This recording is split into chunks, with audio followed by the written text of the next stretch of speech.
so black-pilled from all that has been shielded.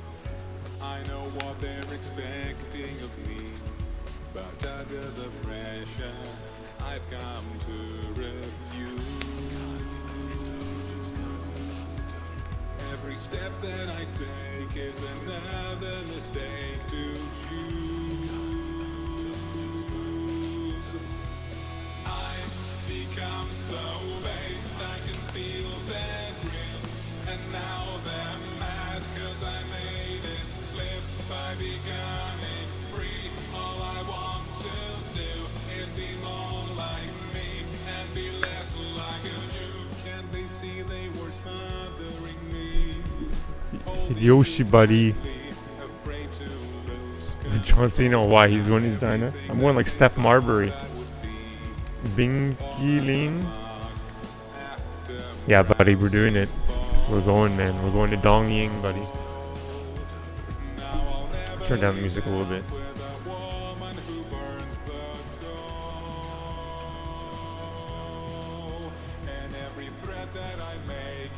I gotta translate this.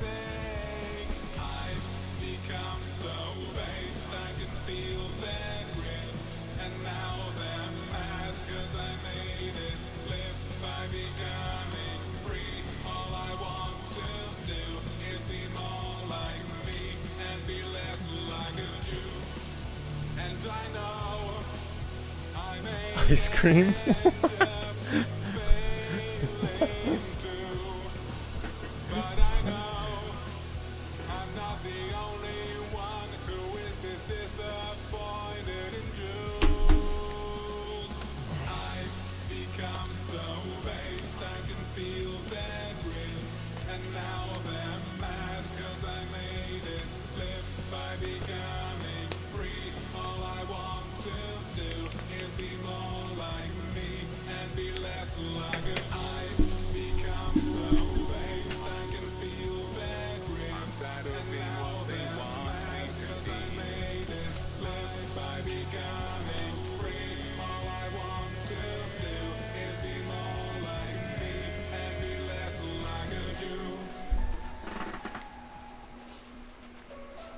Alright, be right back. I'll leave it for this song. This song's too ridiculous. This next one is too much, man.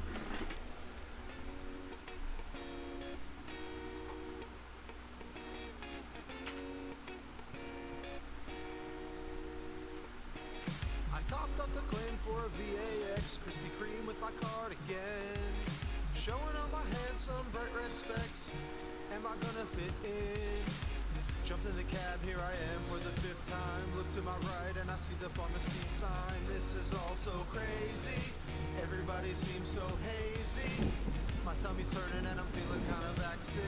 High blood pressure and I'm nervous. That's when the vaccine man turned on the radio and a Vax Jam song was on. And a Vax Jam song was on. And a Vax Jam song was on. So I put my hands up and playing my song. Arrhythmia flies away. I'm nodding my head like yeah, beating my heart like yeah. I got my hands up and playing my song. EKG is gonna be okay. Yeah, yeah, yeah, yeah. I'm a vaccine in the USA. Yeah, yeah, yeah, yeah. I'm a vaccine in the USA. Get to the club in my taxi cab. Everybody's looking at me now. Like, who's that dick that's looking sick? He's gonna be going down. So please stay 6 feet from around me. It's definitely not a pure blood party, 'cause all I see are face masks. Thank God I got the safe vax. My tummy's turning and I'm feeling kind of vax sick. High blood pressure and I'm nervous. That's when the GP dropped my favorite group. And a Vax Jam song was on. And a Vax Jam song was on. And a Vax Jam song was on. So I put my hands up and playing my song. Arrhythmia flies away. I'm nodding my head like yeah, beating my heart like yeah. I got my hands up and playing my song. EKG is gonna be okay. Yeah, yeah, yeah, yeah. I'm a vaccine in the USA. Yeah, yeah, yeah, yeah. I'm a vaccine in the USA. Feel like hopping on a flight back to my hometown tonight. rate stops me every time. The GP pricks my arm and I feel alright. So I put my hands up and playing my song. Arrhythmia flies away. I'm nodding my head like yeah, beating my heart like yeah. I got my hands up and playing my song. EKG is gonna be okay. Yeah, yeah, yeah, yeah. I'm a vaccine in the USA. Yeah, yeah, yeah, yeah. I'm a vaccine in the USA. So I put my hands up and playing my song. Arrhythmia flies away. I'm nodding my head like yeah, beating my heart like yeah. I got my hands up and playing my song. EKG is gonna be okay. Yeah, yeah, yeah, yeah. I'm a vaccine in the USA. Yeah, yeah, yeah, yeah. I'm a vaccine in the USA. Works the vaccine. Okay, this was pink. It's really good. Works the vaccine portion, live by the line, and frolic on the TV screen each and every night. Little Dr. Fauci loved that expert Burks and wore the mask and took the vax and told her that it works. Oh, Burks, the vaccine pusher, lived by the line and frolicked on the TV screen each and every night. Burks, the vaccine pusher, lived by the line and frolicked on the TV screen each and every night. Together they would worry about those with COVID cough. Fauci kept a lookout perched on Burke's gigantic scarf. Noble kings and princes would bow whene'er they came. TV hosts would roll up their sleeve when Burks roared out vaccine. Oh, Burks, the vaccine pusher, lived by the line and frolicked on the TV screen each and Finish. Nice, buddy. That's something really stupid. Oh, no way. Oh, sorry, buddy. Yeah. and frolicked on the TV screen. You're learning a lot about programming, though, I bet. Every night, a vaccine lives forever, but not so little boys. Painted masks and TikTok dance make way for other ploys. One gray night it happened, Dr. Fauci and Burks that crafty. Oh, wow. Oh, no way. Really? She ceased her That sucks. role. That's funny. Her head was bent in sorrow. Green scarf fell like smoke. Burks no longer got to push along the COVID shot. Without her TV friends, Burks could not be brave. So Burks, that crafty expert, sadly slipped into her cave. Oh, Burks, the vaccine pusher, lived by the line and frolicked on the TV screen each and every night. Burks, the vaccine pusher, lived by the line Oh, wow. Insane. and frolicked on the TV screen each and every night.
Never gonna vex, never gonna vex.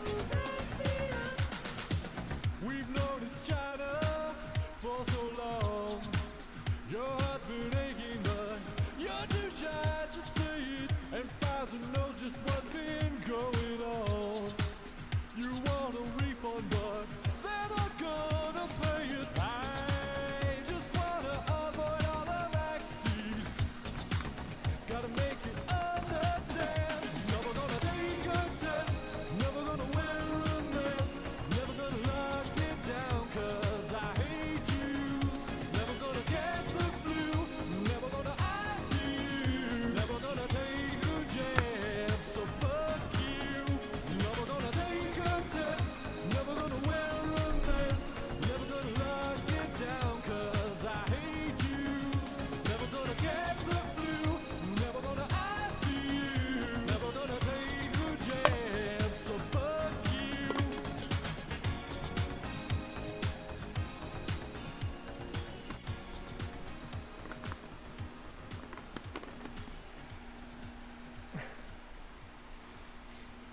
I can't. I can't.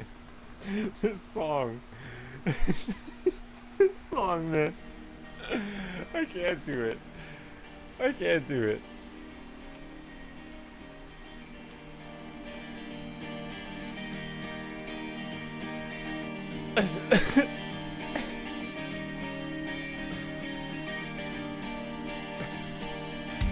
Kill me, unleash your baleful boosters, dump me Come on, man. behind the wall, green spin, spin, spin, No lyrics. spin while turning left.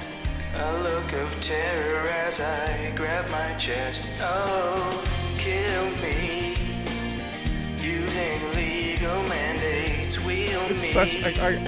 It's such a bad energy, man. It's so evil. It's too evil, man. It's too evil, Fulfill the dude. plan and make the cattle dance. Silverstein smiling. So kill me. I gotta change it, man. It's too much, man. It's just too evil, dude.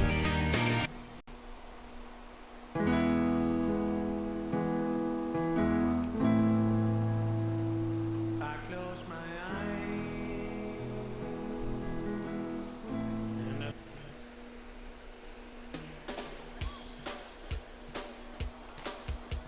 You read the disclaimer insert for the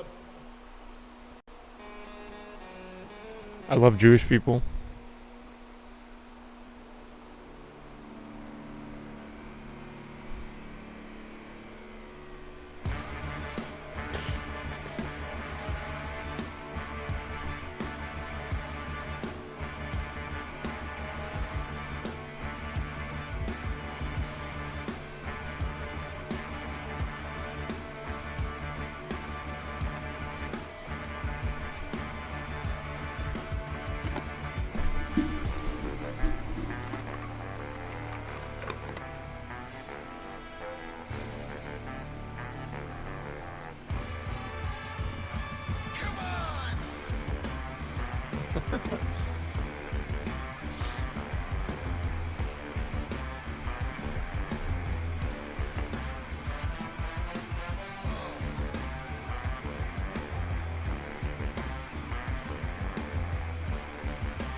in order for you to discredit, you crawl back to Reddit and focus on pleb shit. The facts makes you forget it. We roasted meme magic that they had in 16 shit, and I'm like DJ VJ Bam, still posting memes till Janny split Biden. He was child profiling. He'd snip him in close, but it always seemed gross. Maybe they only choose lecherous fiends to hold high offices like American presidency. Mandates come and mandates go. People speak, mandates cease, and lawsuits start to flow. Cause all these chumps got paid off by the web. All these heads of states, the doctors, the left, networks that work, keeping people dumb. You know they went after Trump. People still think he's a Russian plant. MK Ultra controls those bad thoughts. Now go get your shots.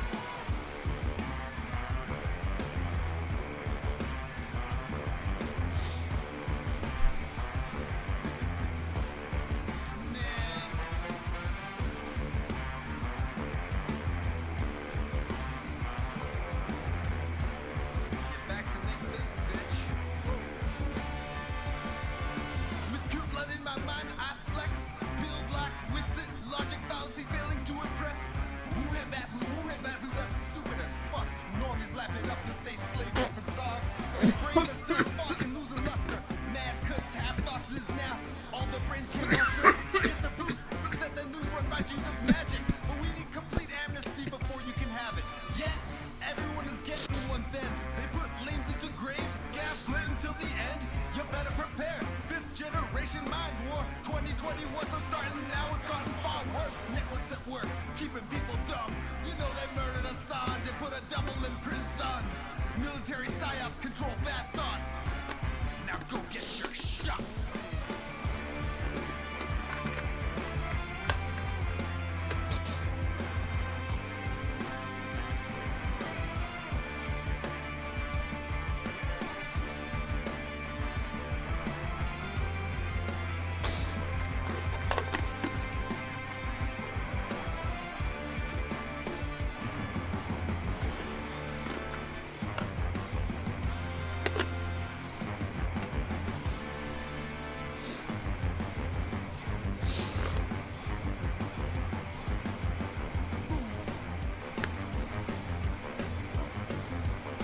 What's the price for your hell?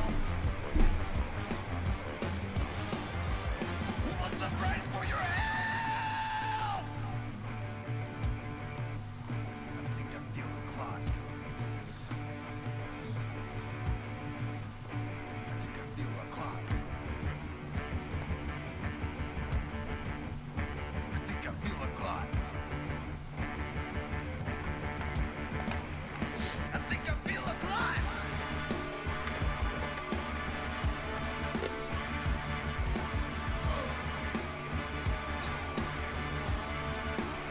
I think I feel a clot.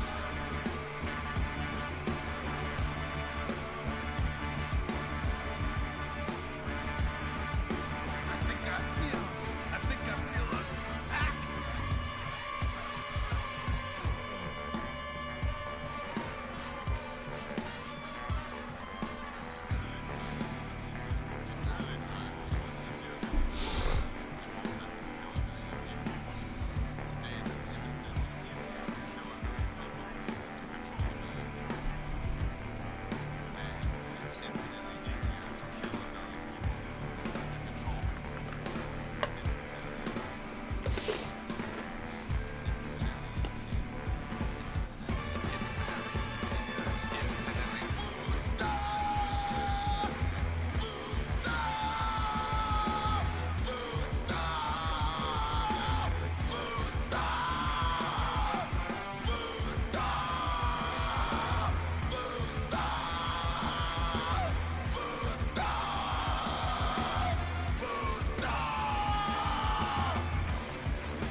How long? About 2 weeks.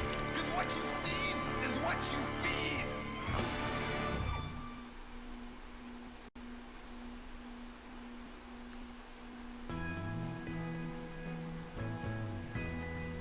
Oh, this is such a good one, dude. This is such a good song, man. Oh, is this the one I'm thinking of? No. No, this isn't the one I'm thinking of. This one's pretty good too.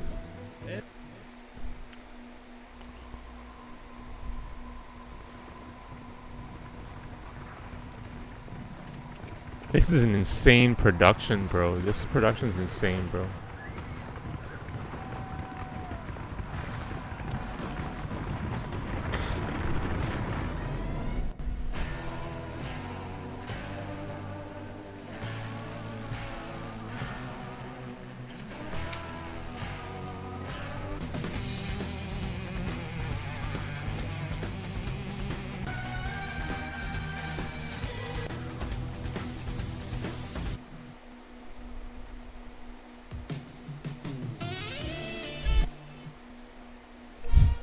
I love gay people. I love homosexuals in a platonic way.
crimping. I'm thinking slow blood lifting feels crippling. Oh, making my mind slow. That's why I don't fuck with the OTO. Bro, I need detoxing. Get a doctor shot my arm and give me chow mein. Chow mein in the bloodstream. Chow mein in the vein. Chow mein in the bloodstream. Chow mein in the vein. Chow mein in the bloodstream. Take the chow mein for your vein. Chow mein in the bloodstream. Chow mein in the vein. Too much for Big Brother, now I'm stuck with rubber. Bummer, so much of my white boy summer. Clinics were quiet, they denied it. Now they're back like it's a BLM riot. My symptoms stack like Jenga, Germany's flag. Leaving my face muscle slag. You know, I don't want what you know inside of me. Even worse is how they broke my psyche. Skip those trials, I'm beguiled. I didn't want to be fertile. Throw that entree down the drain. A vaccine like me was growing chow mein. Chow mein in the bloodstream. Chow mein in the vein. Chow mein in the bloodstream. Chow mein in the vein. Chow mein in the bloodstream. Take the chow mein for your vein. Chow mein in the bloodstream. Chow mein in the vein.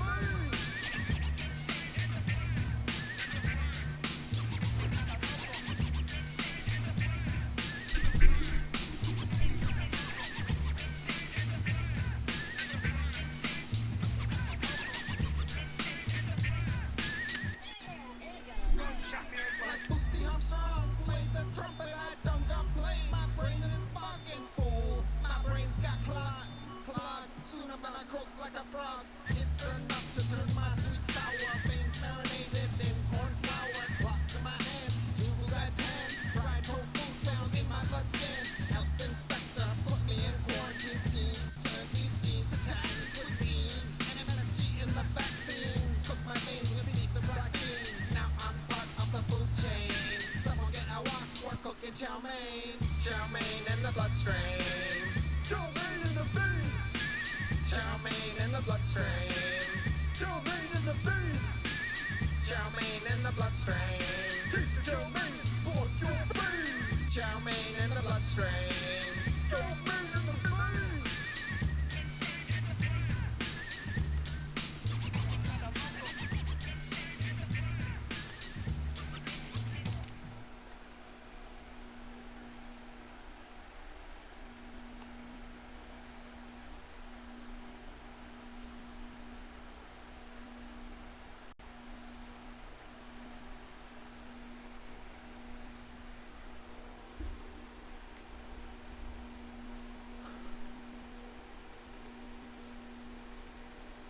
Oh, you gonna take a dose tonight?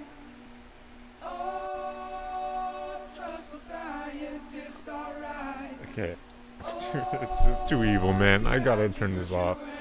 I gotta turn. Rotten girls, you ruin this rotten world, no doubt.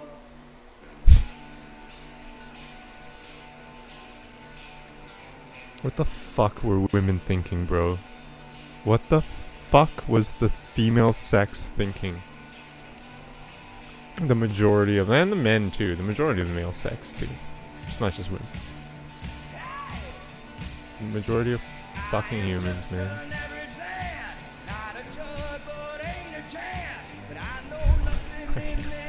I can't. I can't.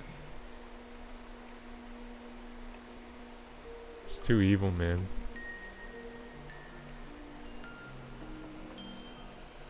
Hey everyone, this is Admiral Inboss from Nightlight Astrology. Happy Monday, everybody. Today we are going to take a look at the sun who need it. I'm sure a lot of you are already thinking about these events. But look, we have quite the lineup on Taurus right now. Today, the sun is just separating from Uranus in the sign of Taurus. And I want to take you forward and watch what happens over the next couple of days. So first of all, we are going to see the sun get into the conjunction with Jupiter, which is a cazimi for Jupiter, right here. This is Saturday, May 18th, at the end of this week. And that is happening at the exact same time that Venus and Uranus are getting together, just after Mercury has also entered the sign of Taurus this week, where, as soon as it enters the sign, it will make a square to Pluto. that is happening right here on May 17th. So for Friday the 17th, you've got Mercury in Taurus squaring Pluto in Aquarius. Going into Saturday, you have Venus conjoining Uranus in Taurus. And then by Sunday, Venus will have passed over Uranus and the Sun will have passed over Jupiter, making that Cazimi and the reset of Jupiter's synodic cycle. And by Sunday, Mercury will be just about done with its separation from Pluto. So if you take all of that together, starting this week off on Monday, let's go back and look at this. On Monday, we have the Sun in Uranus, right? And then speed it up a little bit. And by May 15th, Wednesday, we get Mercury entering Taurus. By Friday, we get Mercury in Taurus squaring Pluto in Aquarius. Then we have on Saturday, Venus conjoining Uranus in Taurus. And by Sunday, the Sun will have crossed over Jupiter. Jupiter will be Cazimi. And then if you fast forward just a little bit more into next week, we will have Venus and Jupiter conjoining at the final degree of Taurus by May 23rd. So you see, as you can see, there are still quite a few events in the sign of Taurus to come. Now, the major reason that we are looking at this is because on April 20th, Jupiter and Uranus got together in Taurus, which is a very significant seeding moment of a new Jupiter-Uranus cycle, which takes about 14 years or so. That cycle we have talked about as a moment of opportunity, of renaissance and revolution, of awakening and expansion. It is generally thought of as a pretty benefic signature for change and growth and sort of acceleration and momentum in your life, creating breakthroughs where things have been stuck. And we've talked at length about Jupiter-Uranus for months now. What I want to do today is continue that conversation by talking a little bit, reminding ourselves about what some of these transits do in relation to that Jupiter-Uranus transit, which we've already talked about, but we're going to kind of refresh on that. And then we're going to take a look at all of the 12 whole sign houses. You can listen for your rising sign to get a reminder of what topics are likely to continue being activated in this next week or so. All right, so first of all, when you see the Sun hitting Uranus, go back last Friday, listen to the full talk on Sun-Uranus for an exploration of that archetypal combination. But broadly speaking, the Sun, the source of light, clarity, action, ambition, illumination, coming over Uranus, coming over that those degrees, very close to the degrees where the degree where Jupiter and Uranus just met, reactivates that revolutionary seeding moment and space that happened on April 20th. So essentially what we're seeing now here, less than a month later, is the Sun accelerating or sort of pressing the gas pedal on the signature of the Jupiter-Uranus conjunction. In order for this revolution to be complete, there is a way in which Jupiter is also going through death and rebirth right now. So it's like a whole systemic change that's happening. A whole systemic reordering or revisioning that has to take place. That can mean that there is a feeling of transition in the air right now that may involve letting go of some things or some older things falling apart or dying or being surrendered or released. That would be very natural for the fact that Jupiter is combust and going through this moment of synodic reset while the Sun has just gone over Jupiter. This revolution is now requiring a kind of death and rebirth phase for Jupiter and Taurus. Venus coming through in support in her own sign is a very positive thing. I don't think this will be super difficult for lots of people. I think it's going to feel like a very supported kind of transition and a supported carrying through of the promise of the Jupiter-Uranus conjunction. Venus hitting Uranus later in the week does almost the same thing that the Sun does, in the sense that it's just going to reactivate the need for that kind of change and revolution promised by Jupiter-Uranus conjoining in April. Venus to Jupiter at the very end, after Jupiter's reset, is really sweet because it has that feeling of mending and starting the process of revision and reconstruction. And then they both move into Gemini, where the work continues in a new sign. That's a really fascinating transition. We started talking about Jupiter and Gemini last week through a number of different videos. We're going to be talking more about the transition from Taurus to Gemini and what that transition looks like on an archetypal and sort of evolutionary level. That we'll be doing closer to the time of Jupiter's entrance into Gemini this month. But the fact that those two planets meet and then they shift into Gemini both co-present at the next new moon cycle in Gemini is really fascinating. But the meeting of those two benefics is, of course, wonderful, and also starts to bring forth some of the benefic fruits of the Jupiter-Uranus conjunction once again. So Mercury entering Taurus and also squaring Pluto in Aquarius continues to refine and shape the vision and plan, and can modify or augment structures.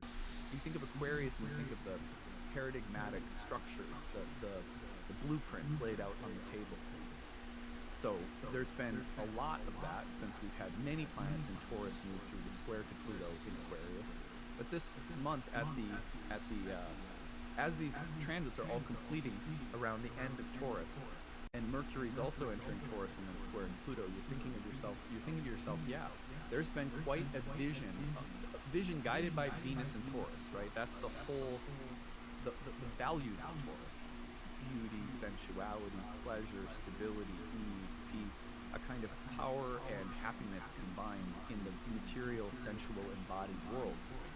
That's the value of Taurus. So everything is sort of supporting the development of where we're trying to take that vision in this next week or so. Mercury squaring Pluto will also complement that work by continuing to look at and maybe modify plans, ideas, thoughts, and structures around the Venusian space.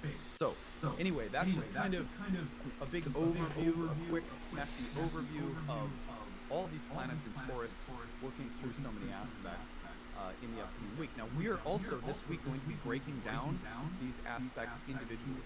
So we will look at Venus and Uranus again as the week goes on. We will look at the synodic reset of Jupiter once more. We'll look at Mercury square Pluto. So if you're craving more of an in-depth treatment on any of these combinations in the air, don't worry, that's what we're planning on doing as the week goes on.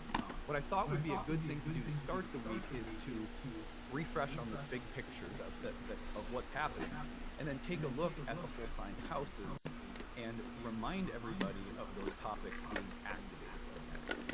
So I am going to, let me just kind of reset this here. I am going to come back. Here we go. I'm kind of fast forwarding this right now to the end of the week. This is like Friday, Saturday. But either way, just so that I can get a picture of all those Taurus planets at once on the screen. But remember, this is the entirety of this week and into next week that these topics I'm going to mention will be really activated. Well, they'll be active. And remember also that this should be, like, by this point, pretty familiar, because we've been talking about this whole sign house and horoscope for a while now, leading up to the Uranus conjunction. So anyway, for Aries, I mean, these are just like little quick rapid fire. For Aries, everything lands in the second house. One of the names of the second house is bios, or bios, like life. And it has to do with everything we cultivate, develop, that supports our physical life. Whether that's your diet, your food, money, skills and resources, anything you cultivate that props up and supports your physical existence in this life, as well as even people in your life that act in that manner. For example, in Indian astrology, the second house is sometimes related to family members because they're thought of as immediate physical support in your life. But anyhow, the second house, in this respect, is about the continued opening and developing of resources, skills, abilities, things that can support you, and also, broadly speaking, income and expenditure. So you see a significant change with respect to what you are in possession of, what you have, what skills, resources, abilities, and assets you possess, and maybe also expenditures that you have, and the balance of energy going in and out. All right, so that's for Aries rising.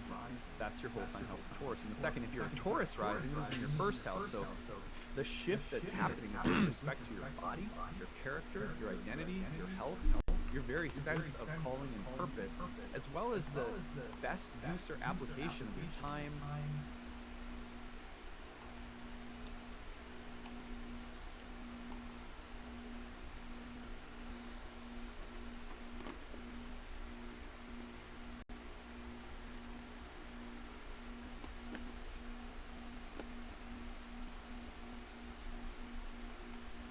This big stellium of planets brings us to our auspicious election for this month, which is the most fortunate chart that Lisa Scheim and I were able to find on our auspicious elections podcast this month. And we actually, in doing the year ahead report late last year, we really focused in on May, especially because May is one of the best months for election astrology of this year, where you have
See how that was filmed? Like, he literally, if he misses, he's literally going into the cameraman. That was insane. That was insane.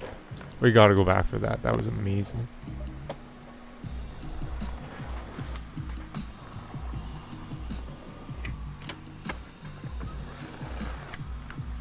I guess not. Maybe. Because it wasn't over the rail. It was inside.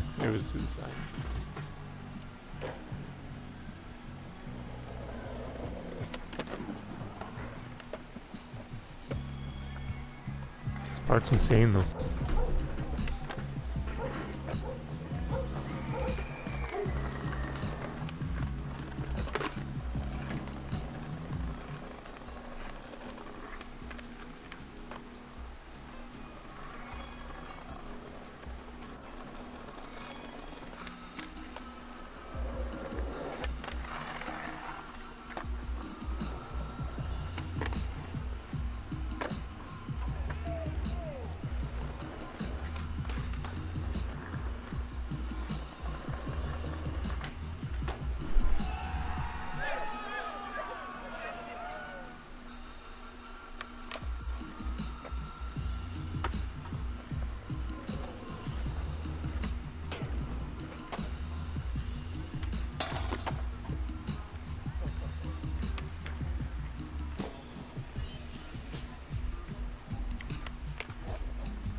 That was an amazing part. That was amazing.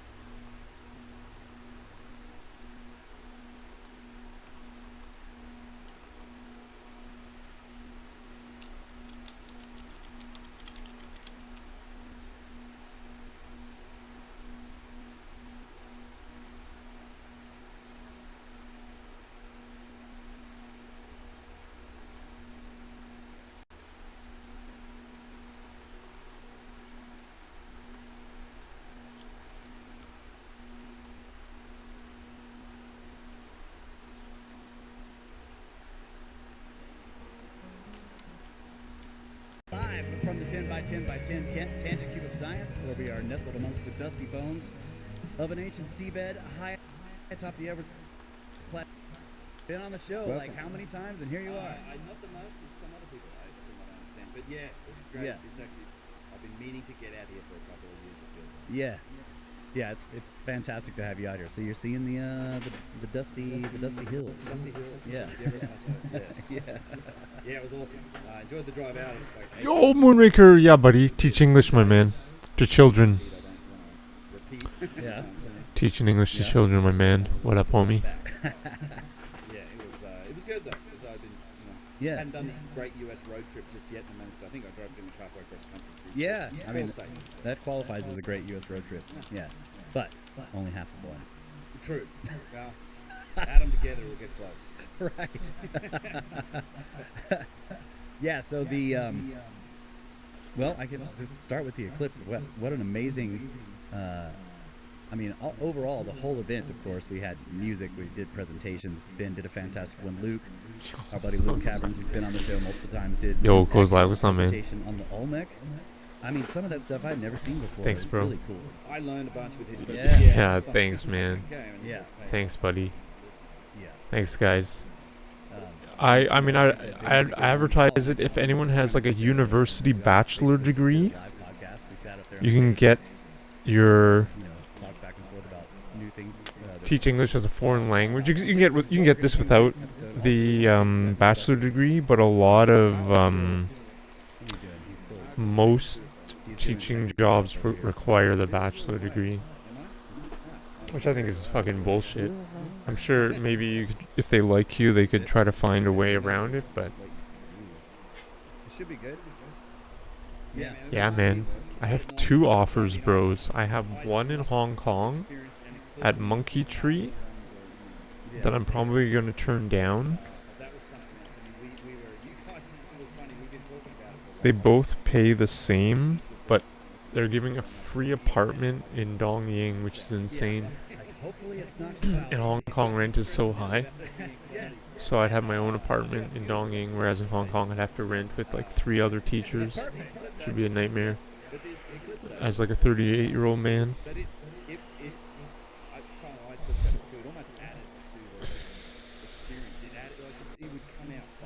Yeah, bros, I'm fucking really lucky though. But I applied for a job that pays, free apartments insane anywhere in the world now, man. I haven't seen the photos yet though.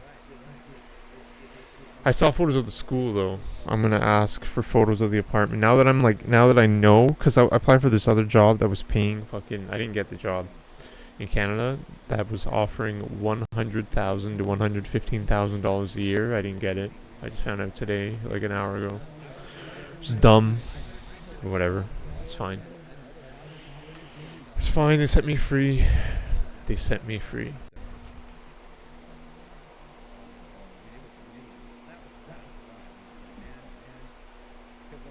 Yeah. Teaching English in China does not pay $100,000.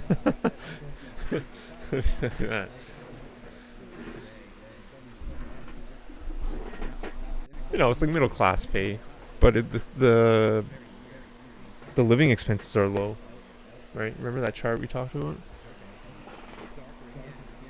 That'll be good for my debt, man. I got too much debt. I need to fucking start working, bros.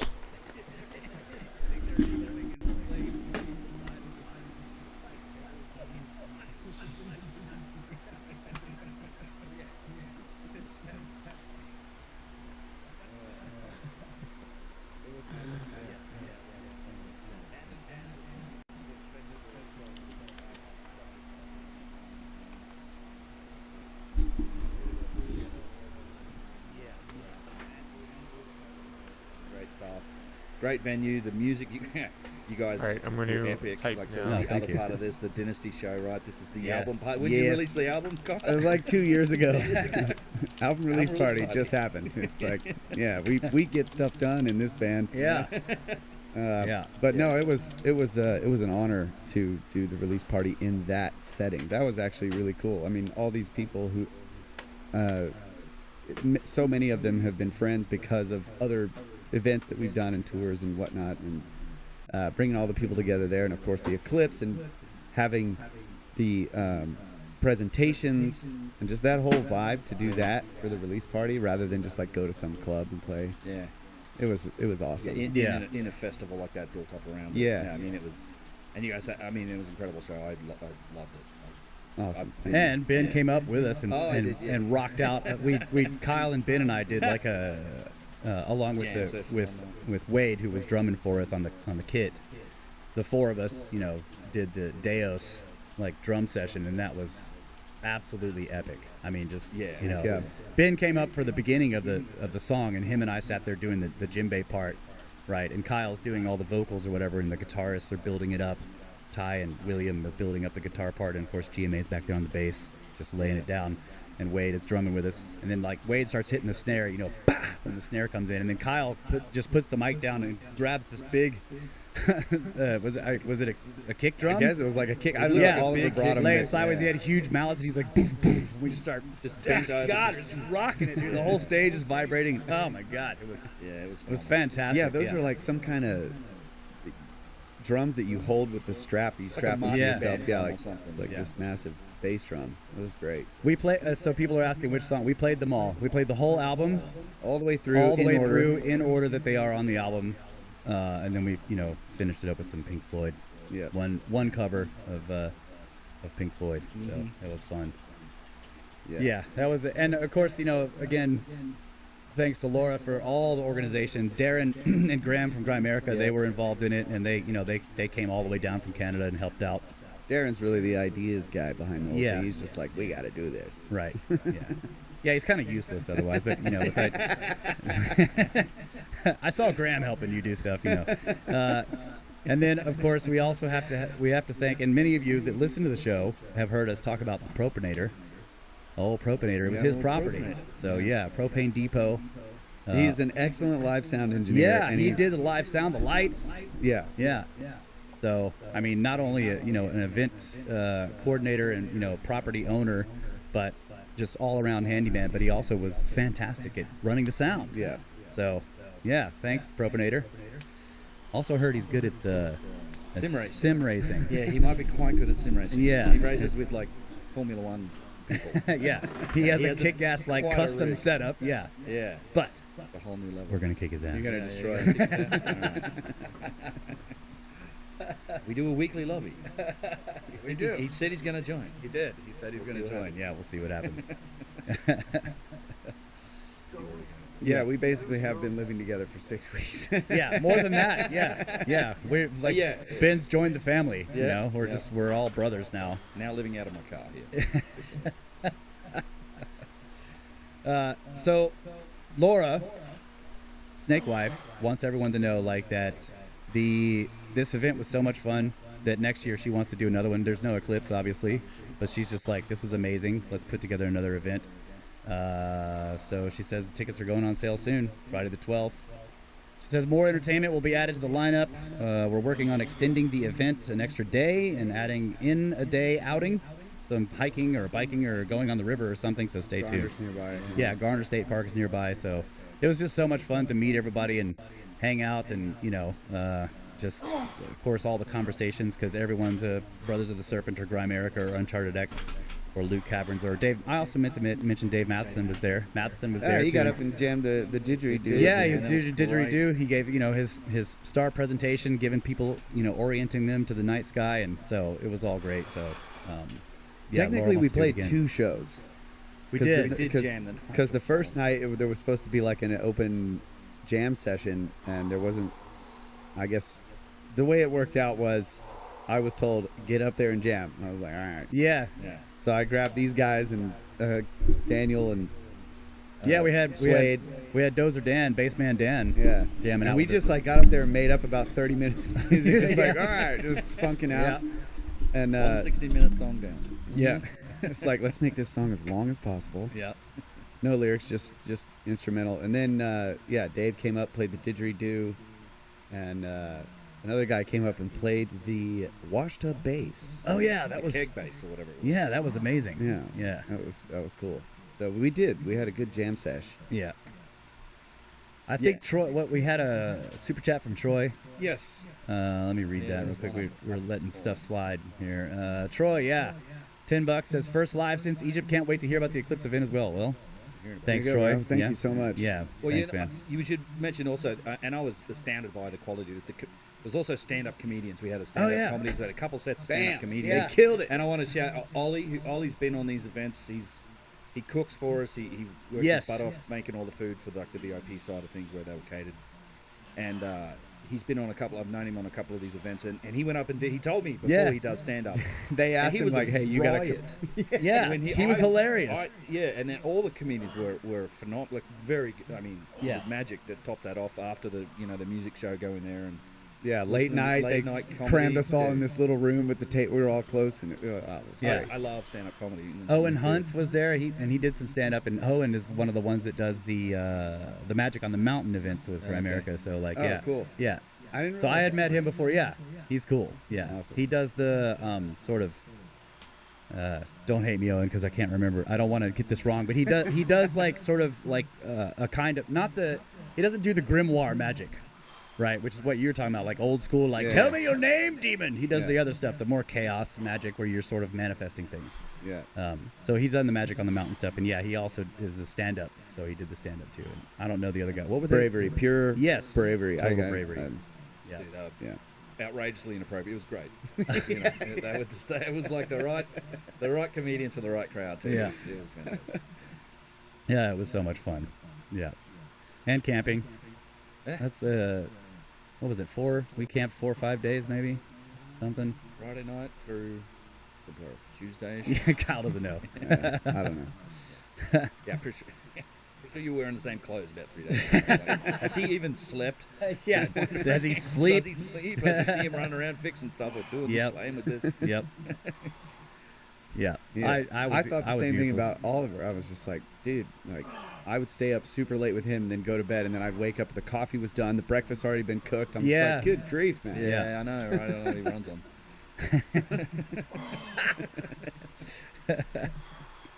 Okay, so last episode, Yep. we were talking with Ben, remotely about Egypt, and when we were finishing the conversation, we were like, well, there's still plenty of things to discuss. Oh. And now he's here with us, and we're just like, well, let's get in the studio and continue our conversation from last week. So, one of the things I did want to mention, and I've been going back and forth on how to talk about this, because I'm not really clear on a lot of the things that I saw, but I climbed the well shaft in the Great Pyramid. He did. And we've been talking about this for years, and I know, many of you who listen to the show know, because Kyle's mentioned, like, I want to climb this shaft and get up there. But it's like, for some reason, when we get in the pyramid, there's, we're hosts, there's lots of stuff to do, and like we're leading people up and to the king's chamber, or then we take them down to the subterranean chamber or whatever, and like you keep looking at this little side tunnel that goes into the well shaft, and you're like, nah, that looks really tough. And you have to crawl through some rubble to get in there, and maybe I don't have a good enough flashlight this time. But this time, so we went through the first tour, and I was doing this. I was looking at it, and I'm like, seems hard. I'm tired. I don't know. The second time we went into the Great Pyramid, I was just like, you know what? I got to do this. Like, I have to do it. And that, I specifically, I didn't go running all over the place in the pyramid first and get myself tired. I went up we went up into the King's Chamber, came back down, I went into the Queen's Chamber. I did some talking in there about the Queen's Chamber shafts and telling the Gantenbrink story and everything. And then Ben and I came outside. Ben was already near the entrance. We both went out, and we climbed up to the original entrance. Which, We did, Kyle, Kyle, I've got I gave you the pictures of that. Yeah, I got a couple of pictures if you can pull them up. Yep. I don't know. Sure. But yeah, so it's this is the thing with I can't remember if we talked about this last week or not. It doesn't matter. There's Don't think so. So you're not supposed to climb around on the outside of the pyramid, right? And we're doing this at night because this is a special permission. So the plateau is closed, but we have permission. Our group specifically has permission to go in. We get through. We get onto the plateau. We we drive up really close to the Great Pyramid, and then we're just supposed to climb up and go in Mamun's Hole, which is the way that tourists enter the pyramid today. You ready for me to show this? Yeah, go ahead and pull it up. So this is the, you guys are probably familiar with this, the chevron, this giant chevron blocks here right over the original main entrance, or at least the known main entrance of the pyramid. And there's this... Just below this is like the door. There's like a steel grate and like a walkway, and there's a locked like iron grate, and that's where that descending passage exits the pyramid. It's 400 feet or straight down to the bottom from there, and this sits above that. Yeah. So these, first of all, just speaking in terms of construction, these chevron blocks are very interesting in terms of structure. This double chevron right over the entrance here is just, I don't know, I find it fascinating. These blocks would not have been visible in the completed structure. They're beautiful, but they would have been hidden completely. Yep. That is how you relieve pressure. Yeah. From a chamber. Yeah. Very easily. Yeah, it's similar chevron blocks at the top of above the King's Chamber, for that matter. The limestone blocks at the top of the top chamber. They're also chevron blocks like this. But yeah, we don't know. These blocks specifically would have been visible, but we don't actually know what was in front of it. Like this, I don't know if there's any records, if there was like a mechanism there, because the interesting thing is there does seem to be some evidence that there was some sort of mechanism here, based on what I wanted to get up there to look at, that I know is just up here at this main entrance. Yeah, that's right. I guess, real quick, we did miss another super chat. I'm sorry. I meant to mention this one too. King Fuji, $10, says, clouds broke right before totality for me as well in the Dallas area. I've heard multiple people across the country say the same thing. Is there any way the drastic change in solar light could cause this? Yes. Actually, when I read some Space for the News on our live podcast at the event, and one of the things that is happening is there's this shadow of the moon crossing, the surface of the planet, and it's moving a relative 1,500 miles per hour, but it's bringing with it a kind of a column of cold air. The temperature will drop between, they've said that it's been measured 8 to 15 degrees in this shadow of the moon, and that causes a whole bunch of air currents. And of course, if you have cloud cover, and the cloud cover is there due to a specific atmospheric condition of heat and humidity, then dropping the temperature like that can, not always, but can cause the clouds to disperse briefly, just like sort of turning your AC on to get rid of fogginess on your windshield can do that. Just like it'll just clear that fog off real quick. It can also have the reverse effect. It can cause the clouds to show up more. It just depends on the atmospheric conditions. But there's this really cool graphic that was made showing how the shadow passes across. There was a set of clouds, a band of clouds there, and when the shadow goes across, the clouds they thin out, and then after the shadow passes, they thicken up again, right? Just the effect of it. So yeah, it could cause it, and it may have. I don't know. But okay. So let's go back to this entrance. We were looking at this picture. I wanted to mention this strange. What do you show? Yeah, there we go. I was trying to get a better full screen of it. But. Yeah. Can people see the arrow here? Yeah, this right here has always been weird. I think this is a strange. That's the spot, right? That they drilled through. Yeah. That's where they put that endoscope in to find that one of the new chambers revealed by the Scan Pyramids project. So just below that chevron. That's what I'm talking about. Those are. So just below this, like they drilled up into here somewhere. Yep. Yeah. I think that's where it was. Yeah. Those things are. I don't know what they are, but those are the only known carved sort of features on the entire pyramid at this point, because they're not blocks, Right, but they look. I mean, you could say that what is the chamber right before the antechamber has some similar stuff. Yeah. Okay, yeah. Well, you should have said it because it took me a while. Waste of time. Oh, you mean like it might be some kind of functional? Has that like a grid pattern carved into it. The blocks in the antechamber with the Oh, yeah. the Yes. ventings, and then there's the nub up there. I mean, there's some carved. There are some of those carved features there, but it is interesting that this is on the outside. But yeah, What is this question? Which pyramid did Ramses II build? None as far All as of them. I know. All Yeah, of well, them. There you go. So he's probably had his name on them at some point. Right. Thanks, He's Lee. taking stone from the middle pyramid. You know this. Yeah, that's right. But this feature is just, I don't know. I see what you guys are saying. But this almost, that almost looks like it's supposed to mean something. Like, you know, it isn't really, it could be like teeth from a gear, or like two buildings or two mountains in the distance, or I know, you know, you want to come up with some idea of what this is, but it's just strange looking to me. I agree. And again, I think there's indication that there was some sort of mechanism here in front of this that might have had something to do with that door, the descending passage, because, you know, the reason we got up there is because there's a granite block up here that very few people know about. I think History for Granite's done a good job looking at it, but I've known about it for a while too, and I've tried to get up there before, and I've taken some sort of shaky cell phone camera footage of this granite block, which we'll get to, but one of the challenges with doing this, and often the chances you get to, this is all off limits now. Yeah. In the back in the day, I think 2016, you could, even as recently as that, you could walk up here. Like, it's the same. You know, they've got the concrete stairs that run up to the main entrance. Those extend up. They've just put a gate in the way now, and it goes up and around to that main entrance. And you used to be able to just walk up there and look at it, and now it's all just off limits. And then you end up visiting this stuff late at night. Feel like, yeah, that's probably a good picture to share. You go up there at night time. I mean, if for a special permission visit, of course, you talk to the guys, and they're like, yeah, okay, you can go up there, but like no lights. No lights. Because it's the police on the plateau. There's plenty of guys out there, and if they start to see lights, you know, a bunch of courses up the pyramid, they start to get pretty excited. Like, that's right. Yeah. Trying to climb it. So you climb over in the dark, and then it was nice because Russ was there, and one of us could shine a light on it. And there's a granite block right near the top of the main entrance. This is it here.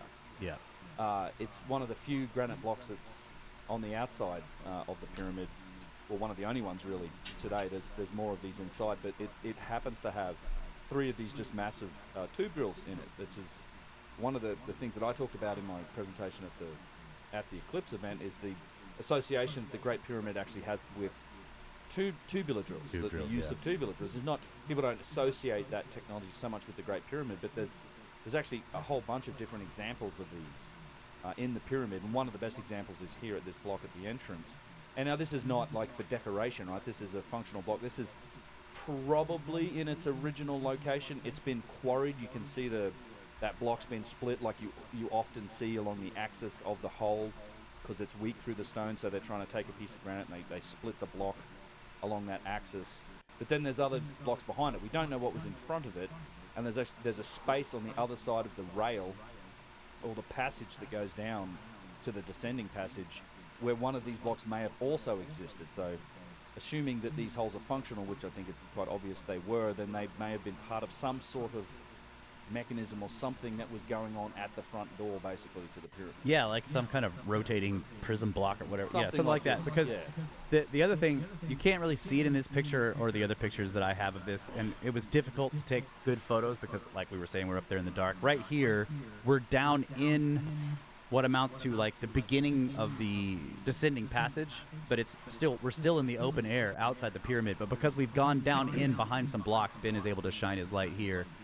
I would imagine this is probably obvious, but it's got to be associated with the door, because there's motion in the door. The door's going to be moving. Yeah. And the Rotating limestone, like a heavy limestone block or something, rotating on another limestone block is going to just grind it away. Yeah. Some pivot Whereas point. if you had a granite door and granite, lintel or whatever where the hinges are. Exactly. And Petrie talked about that there would be a prism block there that you could put just like it would be balanced in such a way where you could put the right amount of weight against it and lift it up and give you a passage in. Like it was meant to be opened and closed. Yeah, exactly. But the other thing I want to point out about this entrance is that all around the outside of the pyramid, you see, the layers, each courses. But right here where the descending passage starts, all of these blocks around that are basically part of the structure of the descending passage itself are tilted in the angle of the passage itself. So there's this very steep ramp, going. That's where that block is sitting, on this ramp going down towards where the passage itself is.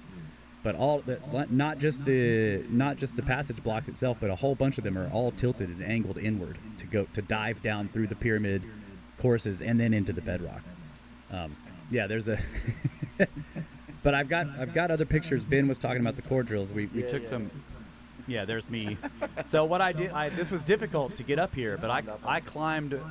We went down those steeply tilted blocks, and then I clambered up to actually get right up next to those chevrons and that weird, whatever it is, the two, the two buildings or the whatever. The shape there.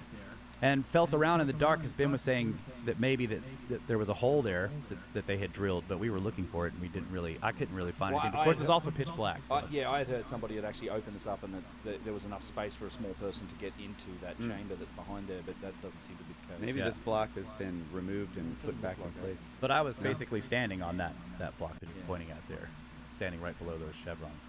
But you can, the tube drill itself is really interesting in that granite block as well. If you go to, there's a great picture of the this one here. Look how long this split tube. It's a very long tube drill, which is. Somebody asked what's the width, like 4 inches maybe? You think? Yeah, that's 4-inch diameter. 4-inch tube drill. Right. Yeah, and then and it's just deep grooves and striations like you typically see with these types of tube drills. It's just it's. And the length of it is really interesting because, one of the things that we see from the cores that come out of these holes that are, there's a whole bunch of them that are at in the Petrie Museum and also in the other museums, which are essentially pieces of scrap material, right? This is stuff that they weren't after the core that comes out of this, they were after the hole left behind by the process, and they just throw the core out and just presumably leave it on the ground or whatever. But a lot of those cores are tapered slightly, so they're thicker at the bottom than they are at the top, which could be slop in the process. It could be anything. It might indicate a tapered tool. But when you see something that's this length, and then we see other indications of very long tubular drills, or at least a drilling process with the work you guys are doing with the unfinished presentation, right, where they mark the corners and then drill down and then cut the walls back to those points, which gives you those around the corner block styles. It seems to me like this is some tool, some sophisticated tool is doing this, that they could drill long holes like this. It's fascinating. Then the other two holes behind it are just filled up with debris and sand. You can't really see them, but at least this one is a really interesting. And look at the depth and the size of these striations. This is not like tiny little grinding marks, which you get from the grinding process.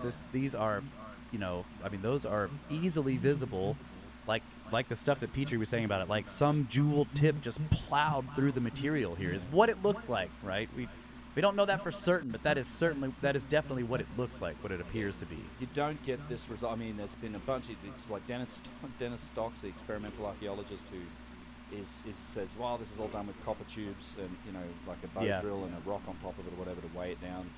And he's done the experiment. No one's ever seen a good photo of the core he snapped out of it in that one documentary produced on it. Plus, he has a low-res picture of it in his book, which is also, you can't make out any striations like this.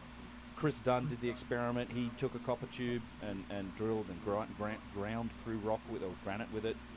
It basically polishes up that surface. And then there was a study in the early 80s done by some people out of Penn State where they used 4 or 5 different compounds and I guess grinding compound, sand, and then like some sort of silica carbide thing, and they looked at the nubs because they didn't drill a hole, they kind of drilled down a protrusion of granite to look at the outside so you could see it. Okay. So it's like a core that's open, and they left it attached, and then they looked at it under a microscope, and it's just the finest of concentric lines. It's no spiral. It's a very fine, grinding process. So it's a different signature.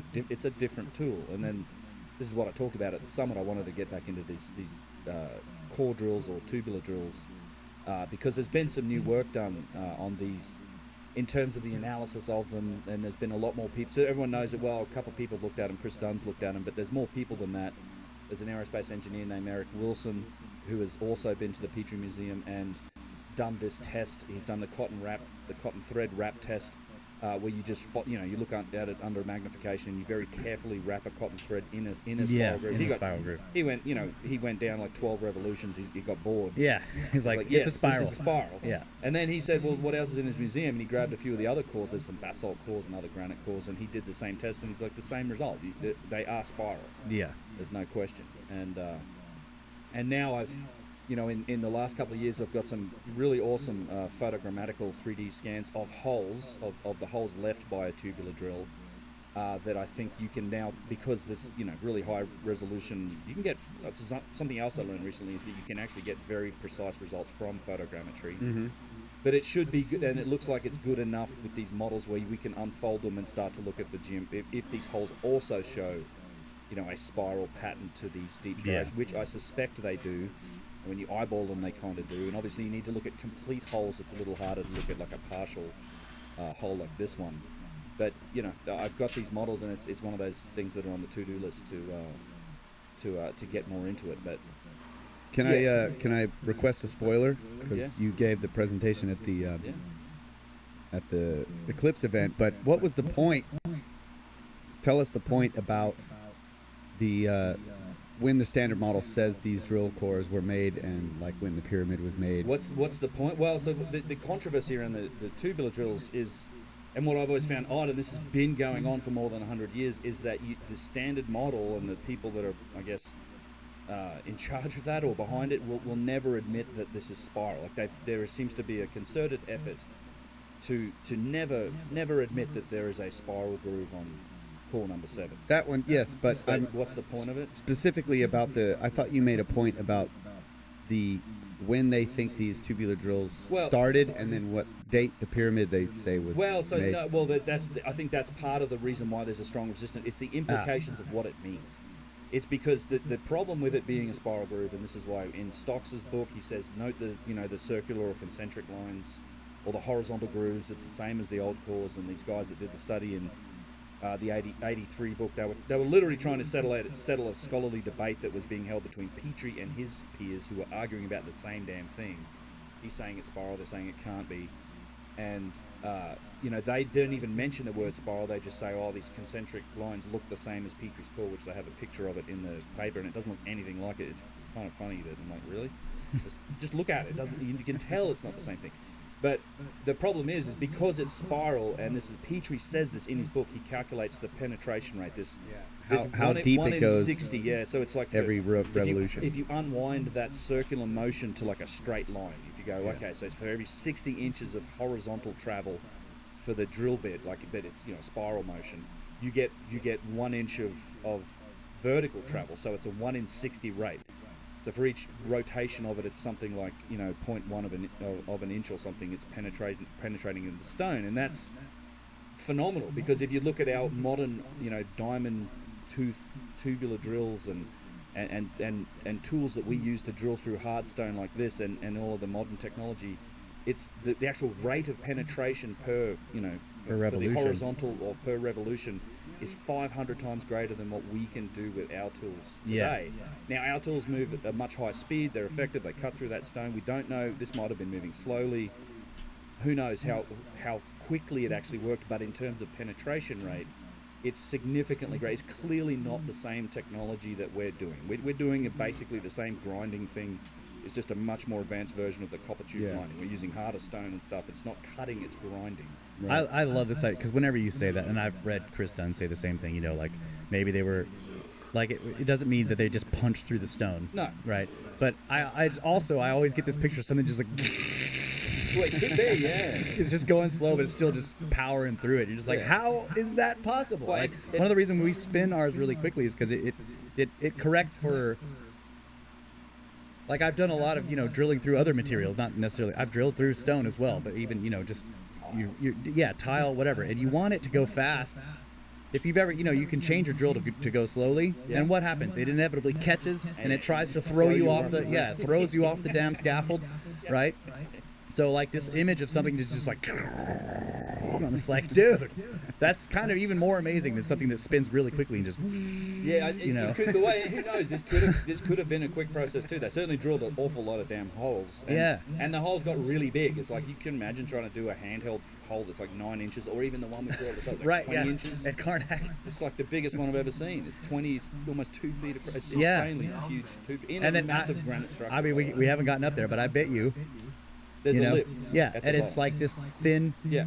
You know. Well, that's the other thing, right? You see at the bottom where they snap these cores off in these holes. There's plenty of evidence for it. Obviously, at Karnak, all these places. Even at Giza, there's a tubular drill out the front of the third pyramid that shows the same thing. The tool is very thin. So it's not like a big, huge bar of copper or something that's grinding through. It's some thin tool that's cutting Yeah, it this looks stuff like out. it's like an 1/8 of an inch or something, or even less. Yeah.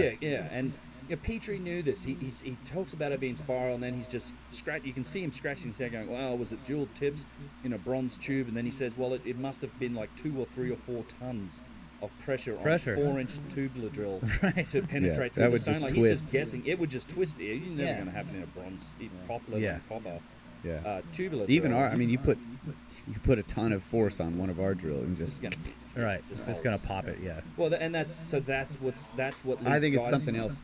Yeah, well, that's what leads Chris Dunn and other people to speculate that it's some other form of technology. Now, he was, when he first wrote his article talking about this technology, he said he proposed ultrasonic drilling as a possibility. And I want to do some tests and see if we can recreate this. Yeah. With ultrasonic drilling. Yeah. I mean, he could. disproved it. I know. I mean, he He backed off on it. He did. I don't know that he disproved it, but he backed off on it. Yeah. And he had good reason. He suggested a thermal lens, ultrasonic. EDM's another one. The Yeah. electrical discharge machining Yeah. he's talked about as a possibility. We just don't. I think you can confidently say that it doesn't seem like the grinding. Right. process. It's not. It's not a bow on a freaking copper Yeah, it's tube not with some- sand down in there. Yeah. All right, real quick, we're gonna Yeah. catch up on the super chats. Thank you guys so much. Crypto Kev, $10. Hola, loved your presentation on board the Nile cruise. Looks like you all had a blast. We did. Hope to see more diving. Yonaguni? Question mark? Well, absolutely. I've been harassing you guys to get certified. Yeah. pretty Doing much it. for that reason. That's Yeah. right. There's a reason we got dive certified, and yes, Yonaguni is in the plans. Yeah. Thank you. $5 from Pix. Rock on Ben, Snake Bros, and the Cosmic Summit. Hey. Good people Cosmic doing Summit. good things. Yes, Cosmic Summit is coming up. Yep. All of us June will- 15th and 16th, right? It is, That's yes. right. Yeah. The three of us Yeah, will be there. we're going. Not in Asheville, which is what I swear I said it was. Yeah, It's in so we're going. Greensboro. Yeah, it's we're going to Greensboro. Greensboro, and it's a beautiful hotel, big tower, and they've got like awesome, like amazing ballroom. It's going to be much more beautiful and awesome than the place we were at before. It's actually got like a little shopping mall type area, big courtyard covered outside the ballroom. Nice. There's a bar right there, and then there's this other special bar that can hold like 1,000 people. That's got like a whole disco feel and everything. And A bar that can hold 1,000 people. That's a big bar. It's not big It's enough. a big place, and I guess it's upstairs. I didn't actually get to go see it; they were working on it, but it's going to be a great place to do this conference. So Yeah. we're all looking forward to that. Yeah, for sure. So yeah, we'll see you there, Pix. And CosmicSummit.com if you're interested. Yeah. yes, Rex. Rex, $20 for night vision goggles. yeah, that would have been a good idea. That is a good idea, Rex. Yeah, it is. Bring him into Okay. Egypt is the problem. Yeah. Oh, Can yeah, we get that's him true. through security? Yeah. Bruce. Bro, we saw Bruce at the We saw Bruce at the yeah, at the Eclipse. $20 more beer money. Hey. Dang it, Bruce! Where's- We have one of the You never Where failed is- to deliver, sir. Where's our Bruce beer? That's you know what? You're right. That's a good time to pull out the Bruce beer. Look at it. Look at this thing. I got to get glasses. Yeah, we're gonna need glasses for that. Maybe Wait, we'll take a break. There's 2 glasses right there. Oh yeah. There we go. Wait, this one. Oh, that one's not a That glass. one's Well, we can That's use that. one. I can go get. Yeah, it looks clean. We'll take a break in a minute, Bruce, and we're going to drink this beer. This is found a a function for those vases. from Naughty Brewing we figured out Company, what San they're for. Diego, California. This is a Space Between Stars Baltic Porter, 9.5%. Yeah. Maybe we We're should gonna save it for we the may end of the show. Save it for the end. 9 point. Okay. We'll I'll just just take a sip on shot it. of the beer. We'll just sip on it. Thank you so much, Bruce. We had a Yeah. great time. He was also at the Eclipse event, and I hope you're coming to the summit, Obo. Hey, Perito Meowtain. Meowtain. $5. Thank you very much. Thank you. If you forgot your comment, maybe people will direct us to it at some point. Trying to catch up here. Cosmic Summit, $100. Hey. What? Thanks, George. Thank you, George. Thank you so much. 5184. What is that? It was a good comment, though. Number one. 5184. Oh, is that how many people go fit in the bar? Oh. Wow. That's a lot. Maybe that's how much he meant to donate. $5,184. Thank you so much, Thank you, George. Thanks. Yeah, we owe George some interviews. We got to do the little. We're going on his little. I guess it's a podcast essentially. Yeah. Doing a little interview with him for the summit. Do that. We'll get that done soon. Yep. Dub Selector. Hey, buddy. What's up, bro? Travis makes me he does my live stream edits and cuts on the Uncharted X live channel. Thank you. Yeah. Thank you, Dub Selector. You need another Says, job. what a lovely guest you guys have. Cheers, bro. See you, man. Cool. All right. All right. We're going back to this. Where are we going? Yeah. Is it break time? How long? Yeah, we've been doing 45 minutes. Let's take a break. We can get some glasses for the beers. All right, we'll do that. And we'll be right back. We're talking more Egypt. Thank you guys. Wait a minute. My music stopped. Oh no, there it is. Oh, it's actually just starting. We'll be right back.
right, we're back, ladies and gentlemen.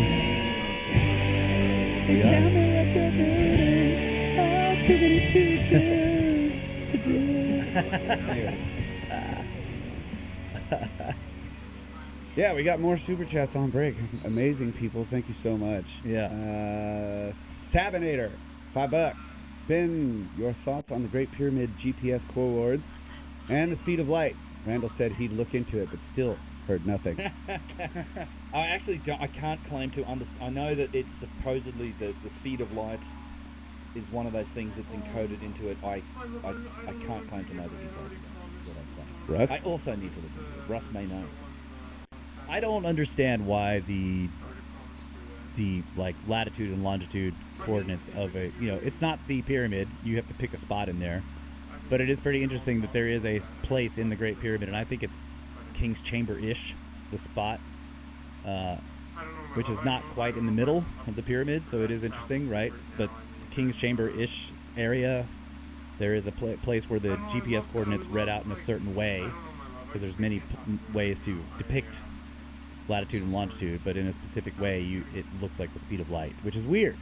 I agree, that's totally weird. But that has to do with where's the prime meridian, and they moved it at some They point. moved it, and it's like, did they move it here so that the speed of light would be in the Great Pyramid? And once you ask that question, you find out when they moved it. They shouldn't have known what the speed of light was at the time. So It's a I don't know coincidence, why folks. it's like that. But the other thing that I've heard is, and I'm probably going to get this wrong. Let's see, how does it work? I think you take the perimeter of the Great Pyramid and you draw a circle that touches all four corners.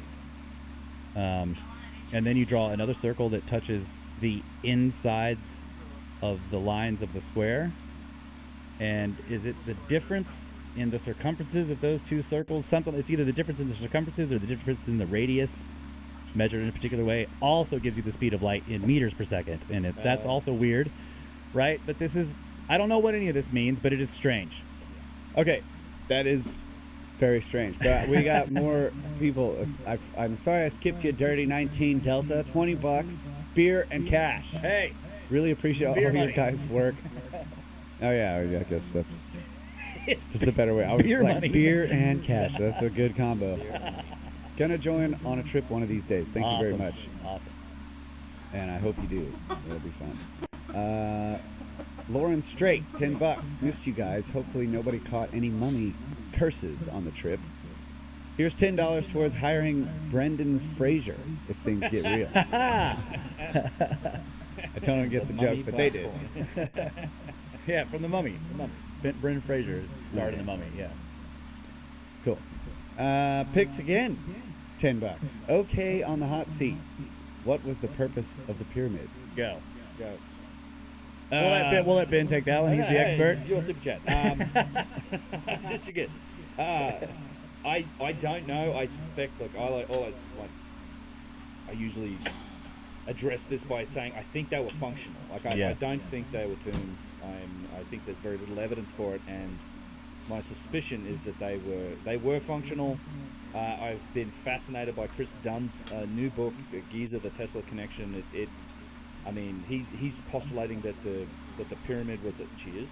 Yeah, big one. We're drinking beers out of That's the super thin out of base, the by the way. base. That's the big one. Yeah.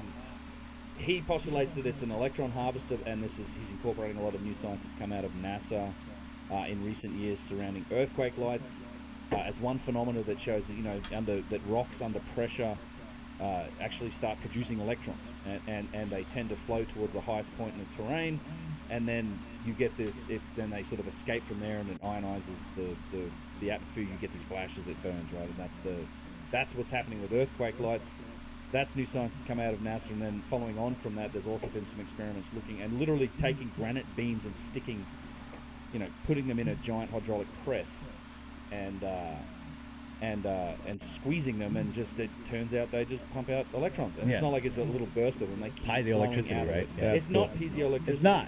It's not okay. piezoelectricity. It's some other phenomenon. It's only recently done. I have to look this up. Okay. I bet it is connected. I bet it's connected. I don't know if it's the same thing as piezoelectric. In fact, one of the other things he does go back on, because he also in his earlier book, the book about the Great Pyramid. I mean, it's slipping my brain. The Pyramid Machine or whatever his first book was, talking about the Great Pyramid. He postulated about who's Chris Dunn's Giza PowerPoint. Giza PowerPoint. Sorry, yeah, some mental blank. He he talks about the possibility of piezoelectricity being part of it, but then after consulting with geologists, they talked about the specific quantity of quartz in the Aswanian granite is actually quite low relative. Like a lot of granite might be. No, sorry, I was trying to make it. Trying to make electricity. Yeah. He said it's quite low. Like the quality, a lot of granite has like a higher percentage, 50%, sometimes quartz stuff. From Aswan's like 15%. And then of course the crystals aren't particularly oriented or aligned, Yeah. so it's like piezoelectricity might not even function very well through those stones. Yeah, So, I don't. but the long story short about the pyramids, I think they were functional. I think he has a great interpretation for it. I'm not, I think there's a lot of the answers may exist in realms of technology or science that we're yet to fully discover. I don't think we can write off the possibility that they may have incorporated some things like that are outside of our current realm of understanding, which is why it's important to look at all of these things with an open mind and do our best to investigate them and apply our own technology, because we might end up learning something about it. That's, this is I think the key result of doing it. I mean, you're going to prove a lot of stuff wrong along the way, but I think it's a better approach than just, keeping our blinkers on and saying that no, everything is either a tomb, it's ceremonial, it's purely representational, and it's just been made with this, primitive technology that's a minor subset of what we know today. Yeah. A lot of our technology. I think they were built by AI. That's my new take. He's giving himself the Giorgio hair to say it. A lot of our tech, you can see that it's multiple things that we have understood about the natural world sort of combined in a way that amplify each other or something, right? Like a lot of our tech does this, and to me, it seems very possible that the Great Pyramid, whatever the pyramids were for, and this is the other thing, and we can get to this more later, but it isn't just the triangles. There's all this external structure with channels running under the floors and giant tiles and like causeways that have this particular angle, and and they were big structures. Most of it's missing now, but there's a lot of stuff connected with the pyramids themselves, and then there's like another structure down at the bottom of the causeway, and you just start to think all of this is one thing. I agree. Right. The whole it isn't like that's the mortuary temple. This is where they did the procession with the body. That's the tomb. It's like, no, this is a big, gigantic, single complex. Yeah. Right. And a lot of those assertions are pure fantasy. They're just made up. Like it's just a guess. It's saying, well, this is the mortuary temple and this is the valley temple, and we use ceremonially for these. Oh, purposes. cheers. Yeah, that's what I was going to say. Cheers. Cheers. Cheers. Thank you, Beers and Bruce. vases. Yeah. Very coffee flavor. Oh yeah. But I do love porter. yeah, porter is good. That is good. I think the sites themselves is tremendous evidence for this infrastructure on these sites, places like ABC, also at Giza, that suggests the whole sites could have been functional as well. And I mean, my imagination, and this is pure speculation, right? But it's, who knows how interconnected they were, or whether these are just parts of a whole. Yeah. All of these sites together could have been doing, it's like the Serapeums doing Right. something. Yeah. All of those pyramid sites that are within sight of each other too. That's one of the amazing things about, Lower Egypt and those pyramid sites. You start up in Abu Rawash, and from each pyramid site you can see the next pyramid, The next set of one. pyramids. Yeah. And sometimes if it's a clear day, more than one set. Yeah. You keep going down that line till you get down. Some people think it extends all the way to Maidun in the south. So Ooh, yeah. yeah. Awesome. Damn, I didn't bring a picture of my Doom. I wanted to show people that too. Ed Fu get to it later. text you later. $20 says, "Hey, bros in Snake Forest, Ben." You mentioned you saw R.E. Grant at CPAC. Did Robert Edward Grant give his presentation on Da Vinci, Vitruvian Man, and Great Pyramid Connection? Also petroglyphs in the King's Chamber? There's a lot to Decan unpack. calendar. The Deacon calendar, yeah. So yes, I did meet Robert Edward Decan. Grant at CPAC. We had a great conversation actually. It was funny. We're up there looking at the stars with this telescope the night before the conference started. I don't watch a lot of television. Other people show. I didn't know who he was. I know he's well known.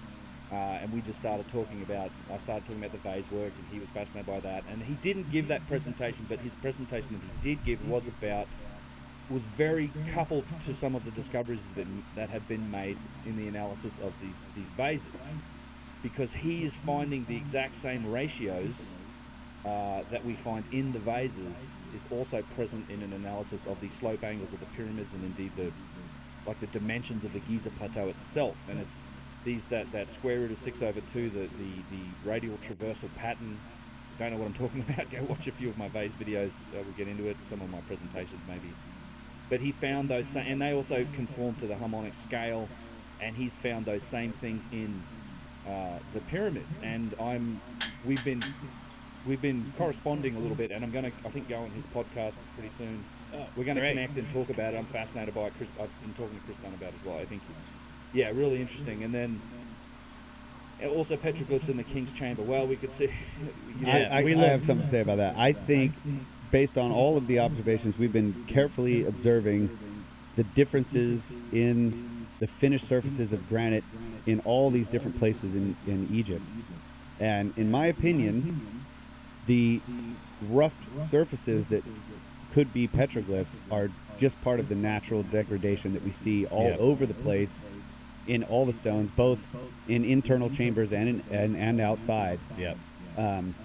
There's polished areas, and then there's areas where that polishing is literally flaking off, and it can flake off really thin. It can be thick flakes that come off. But of course, in an internal chamber that was never buried in sand and wasn't getting a whole lot of inundation of water, the degradation of the granite in there, the deterioration of it, looks natural, just like a natural aging process to me. That's my take on petroglyphs. And of course, like clouds, they can take shapes, and we can make forms out of them that are familiar. But I don't think it's anything more than that. That's just me being a script writer. Yeah, I mean, we had several people on both tours who had watched that video about the glyphs in the King's Chamber. They came to me about it. I think they asked Ben and Kyle too. I looked at some of the video with some of the people, and then we went into the King's Chamber and we looked around, and we all kind of agreed, like, no. When you're in here and you're looking, you're like, okay, there's the part where he said there was the eye, and it's not, you can see that it's just that there's a slight pattern in the granite, and it's from some kind of degradation. It isn't like, it doesn't look like it was intentional. I did go look closely at some of the wall where you could, like, it was down low, where you could get up real close to it and look at it, and I mean, it's like, it looks just like the normal deterioration to me. It didn't look like in any kind of intentional carving or a scraping or anything that would rough that surface. A hammering. We see hammering, we see scraping, we see all these different types of things that are roughing up a surface of granite. It's on statues, when they're trying to plane off a piece that had petroglyphs on it, petroglyphs that had hieroglyphs on it, and recarve new hieroglyphs. You can tell a clear difference in the polish. Those were obviously intentional. You can see that it was intentional scraping, rubbing, grinding versus the polished surface. This looked like just a natural to me. Yeah, that's right. I agree. Okay, more questions? Do we have more? Yeah, probably, maybe. But I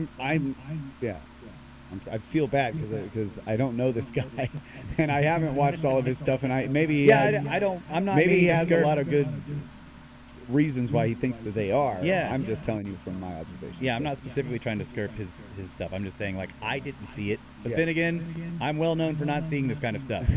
So take it for what it is. Only Oscars, $10. Thank you for taking us along to Egypt. Well, you're welcome. Thank you so much. Thanks for coming. Simba Kim, 50 knocks.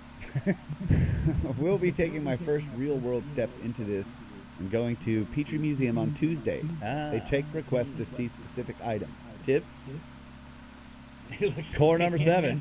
Definitely. Yeah, sure. I mean, what I understand, I tried to go there when I was in the UK, and there was like literally the only 2 weeks they were closed for renovation. I swear it's a conspiracy. But hopefully when we're going to get back there soon, although I've been in email contact with them, I'm going to do a research appointment there soon as well. But not all of the stuff is on display, obviously. You can go and browse their catalog and just pull up the item number and request which one you want to go see. They have a lot of interesting vases and drill cores. I mean, for me, those are the things that I'd be interested in seeing. I think you get a limit of a few, however many items you want to investigate. I think it might be 8 or 10 or something. But yeah, I'd say look at the catalog and try and chase down what you're interested in. But if you search for like time period or for vases or drill cores, you'll find a bunch of them. core number 7's the most famous one, but they have several, and that's one of the things I want to do is get into, because core number 7's kind of been the one thing everyone's debated forever, but there's a bunch of them. There's basalt cores, but there's other granite cores too. Yeah. They're just, these from the photos, very similar, and I know Eric Wilson's looked at them as well and done the cotton wrap thread test. And Get some 4K video, get a core out there, set your phone on a gimbal, and start like a 4K video and just slowly rotate that core. Yeah, because you could then go and actually follow a groove. Yeah, you probably could. You know what I mean, in the video. Well, yeah, that'd be kind of cool. Leads me into the whole. I'm just thinking of things you could do. I mean, you could just to handle a vase in fully intact is quite a thing. That whole discussion with drill core. I mean, I know we're going to talk a bit more about them, but I am working on it. I did an interview with Chris Dunn back in October, and when we did the vase inspection in Danville. We went out to Danville. The vase owners came out. They brought vases. We did this great inspection. I've done some videos on that. But I also took it another day where I sat down with Chris and we talked for like 3.5, 4 hours or something. And I'm working on that now. As soon as I get back home, I'll hopefully within a few days get that out. But he in some of that gets into some of the pushback that some of those theorists have received, including guys making videos where it's my face, his face, aliens in the background, stuff like this. Yeah. Calling it 100 years of deception. Wow, you've been deceiving people for 100 years. I just thought of this. Including Petrie. Simba Kim. Real quick, I'm sorry to interrupt you, but bring like a little Lazy Susan. There you go. Like just a simple little, like a flat, like nice little Lazy Susan. Put it on there, start your video, and just like rotate it. Slowly rotate. You know what I'm saying? That'd be cool. It'd be great for us to get. Yeah, but one of these things, these guys did actually wrote a paper about it, and they actually took photographs of it. They just turned it and took photographs, and then they took a screen, they stitched it together, and it's the dumbest. I mean, it's literally, you take that to any engineer, and Chris actually we have a video where he's talking to this aerospace engineer about it. Says, is this a technique you'd ever use to try and show features on like a truncated cone or a truncated cylinder like one of these cores? No, this is the dumbest. No one would ever accept it. You're limited to the perspective of your camera. You're taking pictures presumably at the center line. You're right here. You change angle looking up at the top of the core. Yeah, you get foreshortening in the photo. Yeah, it foreshortens it. You have to. It's super error prone in terms of even lining these photos up. It's just a ridiculous method of trying to prove that, and that's the difference between techniques like that and other ones like photogrammetry, where you can start at the top of the core and just gradually take photos at every height. And you could stitch that together even better, scan the damn thing with structured light scanning or something, and create a model, or do what Chris Dunn's done, do it optically. You're actually following a thread, or doing a latex mold of it, which is what he did, and then geometrically prove that it's a spiral groove. I mean, it's ridiculous the lengths that people are going to try and just get away from this idea that the damn thing has a spiral groove. Yeah, I want to just respond to this. Aiden Lykowski. So much recent focus has been on Egypt and South America. I am very intrigued by what could be in China and perhaps how they could be a missing link to human history. I totally agree with that. And Wolf. Check some of his stuff out, because he has been to China. He's got great footage of some of the stuff, and we're going to talk to him soon as well. That guy's awesome. Yeah, he's really cool. And on top of that, I mean, not just that, but I'm also interested in Central America, like the Mesoamerican, the Maya. And I wanted to give a shout out to Luke Caverns, who was also at the Eclipse and going to the summit as well. And he has an epic presentation on the Olmecs. And I was just like, dude, holy crap. Yeah. Like, it was blowing my mind every time. Makes me want to go down to the jungle. All right, so let me go back. We have another, we got more. Do y'all, Z Brawl, do y'all, $50, do y'all ever sleep? Didn't we just leave you guys in Texas? Yes. We never sleep. Slept a little bit, went to work all day, played some frisbee golf after work. When we get done with this, Ben and I are going back to spread some democracy too. We're going to spread some men's democracy. That's right. So no, we don't ever sleep. But thank you for the. Yeah, I could stream it. Thank you for the donation. Thank you guys, all of you so much. Snakes Live Roundtable Recordings. Hey. Aussie bucks. Yeah, Aussie bucks. 31 Aussie bucks. Cheers, boys. Big hugs from the flip side. I like that. Yeah, I like that. Flip side. Cheers. Cheers. Yeah. Cheers. And there was a question. What are in these? It's this This porter is in the vases. Which was given to us by Bruce, which we met Many times. again. We've met him many times, but he was at the Eclipse event, Eclipse of the Canyon. Okay, let's pull up this. We'll Yeah. go back to more tube drills here. So Yeah, we're not finished with the pyramid. There's more. yeah, so like Ben was saying, and a lot of people don't, maybe people don't realize this, but tube drilling is associated with the Great Pyramid specifically. This is a video of another granite block with tube drills in it. And so starting from here, if you just look here, you can see that it's down. So we're down in the subterranean chamber, in the pit, in the bottom of the subterranean chamber, and there's this giant piece of granite there with some tube drills through it. It's harder to get good photos of this because we had to jump over a railing because you're not supposed to be down in here, and then we climb down in, and then it's dark, and so my buddy Christian is shining his light up through the holes at the bottom. There's two of them through, so it's similar to the one that Ben and I. Yeah, back in September, I remember that. It was great. Ben and I.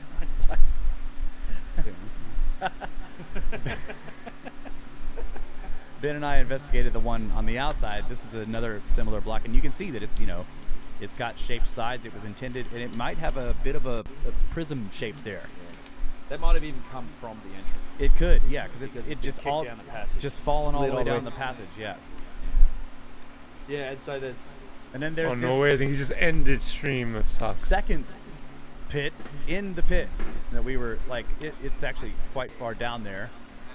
Christian was like, should I jump down there? And I'm like, dude, I don't know if I'll be able to pull you back out. Yeah, that was the problem I had. Yeah. And we don't know how solid that floor is. And Or it's if it's too ever wide been for you to completely chimney deep. climb. Yeah, we don't know how deep it is.